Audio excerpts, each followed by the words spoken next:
So in this video, I'm going to do a brief, hopefully brief intro into this R squared playlist, and I'm going to explain what R squared is, and I'm going to go a little bit into the history of what has happened in the past in order to kick off the playlist going forward.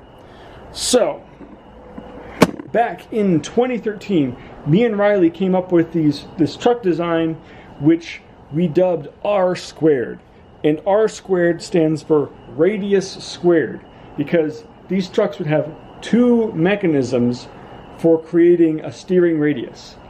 And when you combine them both into one truck, you end up with like a parabolic steering response. So what that would mean is that the angle of the pivot axis would change as you leaned. So our idea was that you would have a really low pivot axis at the top, because our whole thing at the time was these P2 trucks, which have a 17-degree pivot angle, which is really low. And then as you turn, or as you lean further and further, the pivot angle would become more and more aggressive. And in our mind, it was a way to allow for a truck that could do some really serious carving while also being really stable while going fast or in a straight line. So we were convinced that this was absolutely groundbreaking, and like no trucks do this. And anyway, we thought it was just revolutionary. So I'm going to explain how it works a little bit, because my explanation from some of the earlier videos in the playlist is pretty bad. But what's happening is other Planet trucks, and all trucks, kind of work by pivoting along a single axis like this. P2, this is a very early P2, and it's at a very low angle, so it's near vertical. Here's a Roja. It's doing the exact same thing, but at a 45-degree angle. And this R squared truck, it does the exact same thing here. So our parallel at the time was the P2 truck. So this is basically emulating everything a P2 truck can do. The P2 truck here, it's got the black cam, and there's a slot in the hanger. You can see the slot through the window there. And it rocks side to side like that. This thing rocks side to side. It's got, well, it's kind of falling apart because this is 10 years old, but it's got the wooden cam in there, which isn't supposed to move. And on the front, you can see it's got a slot. But the thing this truck does, which the others don't, if I take this cam out real fast, it'll make it very visible. So all the trucks rotate like this, but this one also rotates like this at the same time as it's rolling on the cam. So the way this truck actually moves is like this, and it has a progressive steering angle. So a little bit of history. We came on to this design from trying to stick bushings onto other Planet trucks. So we wanted to get away from the channel, because the channel was always problematic, and we wanted to introduce bushings. And this was something that did both. And so in this model, I'm using just these tubes to simulate the bushings, but this would be the kingpin, and this would be where the bushings are. So you could almost say this design combines sort of like a kingpin truck, where the axle rotates perpendicular to the kingpin like this, and a bolt pivot truck like this, which the axle rotates around the kingpin. So this would be moving perpendicular to the kingpin and rotating around it at the same time. And anyway, we thought this was just absolutely killer. But it never worked.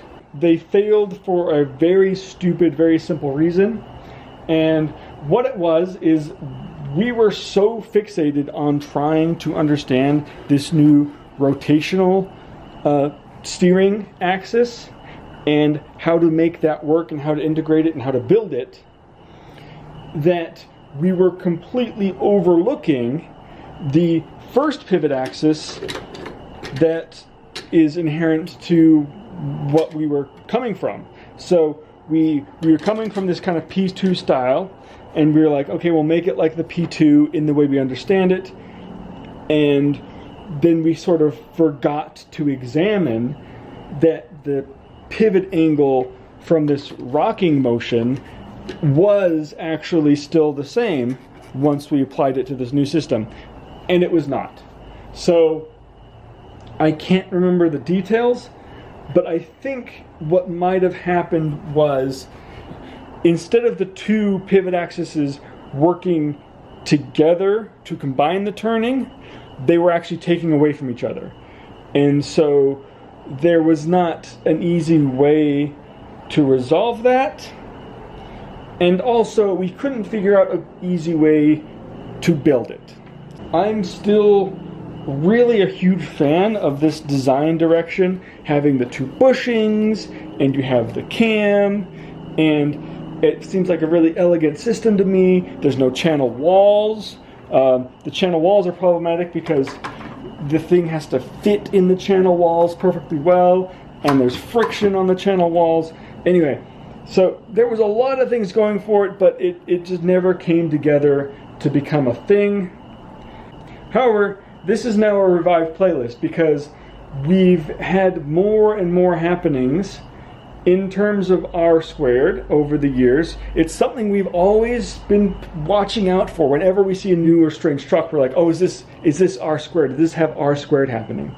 And anyway, so we've ended up with a new style.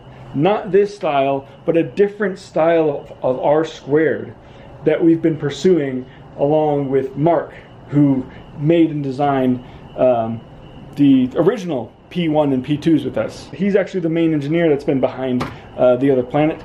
And so now he's working on this R squared truck. And anyway, so that's what this playlist is about, primarily this new project. And I'm going to be starting releasing videos and putting them on this playlist. And I'm really excited because I'm riding these boards right now, and they are working really good. And they're not like these at all in the fact that these never really worked. We went through that phase with these trucks, but they came out on the other side working really, really well. So that's the playlist. That's R squared. We type it R2, but we pronounce it R squared. And there we go. I hope you enjoyed the playlist. If you'd like to watch the 3 older videos on this first style of R squared, those are out there. I warn you, they're not very good, but they're there. So, other planet, Longboard technology, over and out.